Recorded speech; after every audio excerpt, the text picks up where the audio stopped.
Bonjour tout le monde et... Bonjour Simba. Je suis Buzz l'éclair, ranger de l'espace. Bref, avant de commencer la vidéo, comme d'habitude, n'oubliez pas, il y aura une partie humour, donc à ne pas prendre au premier degré. Et en fin de vidéo, vous aurez le droit à une vraie conclusion où j'expose mes idées et mon ressenti. Bien, qui est Buzz l'éclair? Buzz l'éclair est un personnage de fiction américain qui a été inspiré de l'astronaute Buzz Aldrin. On bat les couilles, frère. Il est apparu pour la première fois dans le film d'animation Toy Story sorti en 1995 qui a eu un immense succès. Et comme le personnage a énormément été apprécié par les fans, Buzz a même eu le droit à plusieurs films rien que pour lui, comme le dernier sorti en 2022. Alors il faut dire que l'histoire de Buzz l'éclair est totalement what the fuck, vu que dans Toy Story c'est un jouet qui pense être un vrai astronaute de l'espace. Tu n'es qu'un jouet! Quel curieux personnage, vraiment déprimant. Ouais, tu me fais pitié. Alors que dans le film sorti cette année, bah c'est un vrai astronaute. Je sais, ça n'a aucune logique. Mais si je te dis que dans une autre vie j'étais un vrai astronaute. Oh non, me dis pas que t'as recommencé à prendre de la drogue. Tu sais très bien que les rangers de l'espace ne peuvent pas consommer des substances illicites. Et c'est même punissable par la loi universelle. Écoute, pour la millième fois, tu es un jouet en plastique qui a été fabriqué par des petits enfants chinois exploités par une grosse entreprise américaine. Et depuis quand les jouets sont vivants? C'est toi qui consommes de la drogue, mon ami. Nom d'un cheval, j'en ai plein les bottes de tes conneries. Bon, vu que c'est comme ça, je m'en vais. Et comment tu veux descendre d'ici?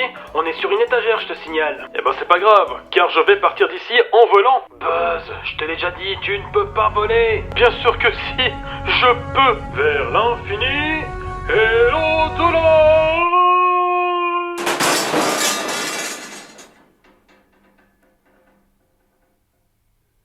Alors lui, c'est vraiment le jouet le plus con de l'univers. Bien, parlons maintenant du film de Buzz qui a fait polémique à cause d'une petite scène, et cette scène, la voici.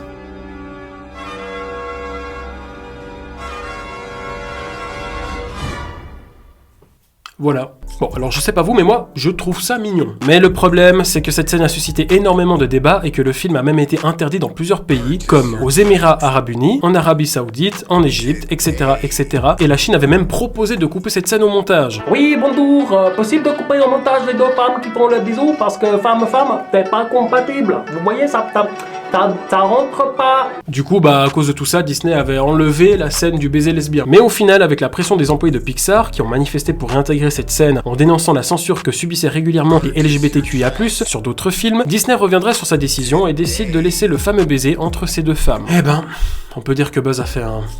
Bad Buzz! Alors vous savez, moi je suis pour la liberté d'expression et l'ouverture d'esprit. Après un baiser c'est mignon, ça passe. Mais à force de vouloir toujours intégrer des communautés ou des orientations sexuelles dans des films, que ça soit pour des grands ou des enfants, à un moment donné, Buzz et Woody, ils vont finir comme ça. Salut cowboy. Salut mon petit chouchou de l'espace. Est-ce que tu veux voir mon gros vaisseau spatial? Oh oui. Et je l'attraperai bien avec mon long lasso. Mon indicateur me signale qu'il y a une vague de chaleur intense entre nous, et que mon cœur bat plus vite que la normale. C'est peut-être parce que toi et moi on est sous l'effet d'une drogue qu'on appelle l'amour. Si cette drogue est légale aux yeux de la loi universelle, alors je veux bien y goûter. Très bien. Et bah qu'est-ce que t'attends, Rangers?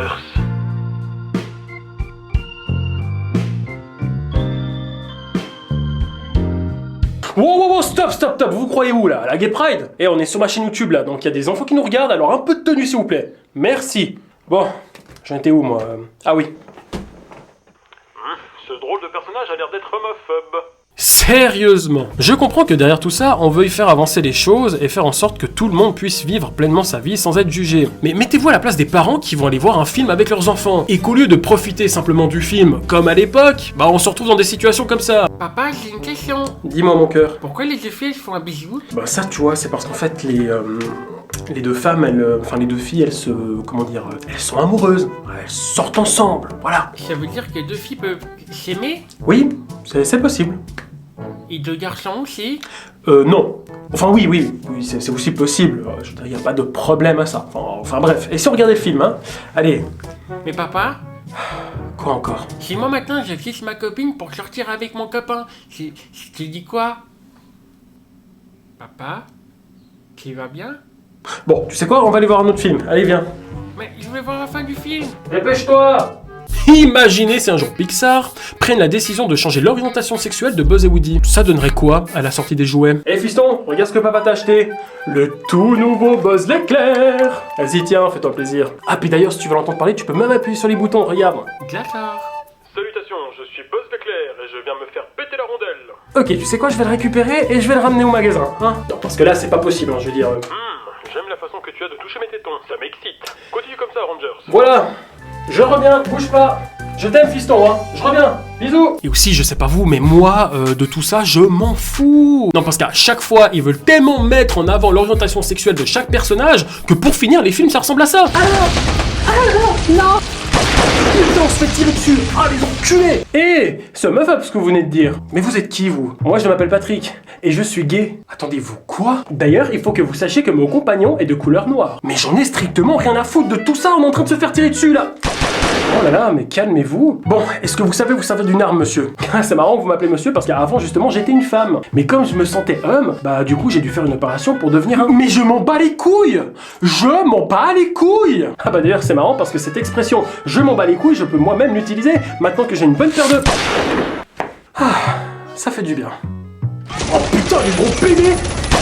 Bref, passons maintenant à la conclusion de la vidéo. Alors déjà pour moi cette scène ne me choque absolument pas. Je la trouve même mignonne, douce, et c'est pour moi une belle scène d'amour. Par contre, il y a deux choses qui me dérangent. La première, c'est que dans quasiment tous les nouveaux films, que ce soit pour les grands ou enfants, ils doivent se sentir obligés d'intégrer des communautés ou de tout sexualiser en y ajoutant des lesbiennes, des gays et autres. Alors que pour un film dédié aux enfants, il ne serait pas plus judicieux de rester dans quelque chose de neutre, comme ça se faisait avant, car honnêtement, moi en tant que papa, je n'aurais pas envie d'aller voir un film avec ma fille où il s'y passe des choses qu'elle n'est pas forcément en âge de comprendre. Certes, un enfant doit apprendre, comprendre, faire ses propres expériences et avoir une éducation sexuelle comme nous l'avons eu lors de notre enfance. Mais ce n'est pas à Disney ou des films pour enfants de faire ça, mais aux parents. Et aussi de toujours vouloir bourrer le crâne des jeunes avec des idées politiques, des LGBTQIA+, ou la soi-disant bien-pensante, c'est peut-être un petit peu trop pour eux. Et même pour un adulte. Je veux dire, des fois, ils vont tellement trop loin dans leurs idées, c'est tellement démesuré que même moi je suis perdu. La deuxième chose qui me dérange, c'est ce scandale autour de cette censure. Alors même si je ne suis pas spécialement fan de l'idée d'une censure pour une si petite chose, il faut comprendre que dans certains pays, cette scène n'entre pas en compte avec leurs idées, leur éducation et leur culture. Et nous aussi, il faut dire qu'on est totalement à l'opposé. Regardez par exemple, nous, maintenant, on banalise tout. Tout est normal. Et dans certains pays, eh ben, c'est l'inverse. En fait, l'homme sera toujours dans des extrêmes et il n'y aura jamais un juste milieu. On peut normaliser les choses, mais avec des limites. Et cette scène a malheureusement fait du tort à la communauté LGBTQIA+, et les musulmans. Car d'un côté, les pays qui ont le plus interdit ce film, ce sont forcément des pays musulmans, ce qui fait qu'un grand nombre de personnes ont eu des propos racistes. Et d'un autre côté, on a eu l'hystérie de la bien-pensance LGBTQIA+, qui a fait tellement de scandales que malheureusement, toutes les personnes qui essayent d'être discrètes et de vivre simplement avec leur vie sexuelle se sont fait lyncher à travers les réseaux sociaux. Donc voilà, ce qui était censé représenter l'amour entre deux personnes s'est transformé en une haine quasi mondiale. L'humain dans toute sa splendeur. Donc, moralité de l'histoire, c'est que la connerie humaine est aussi grande que l'infini et l'au-delà. À bientôt.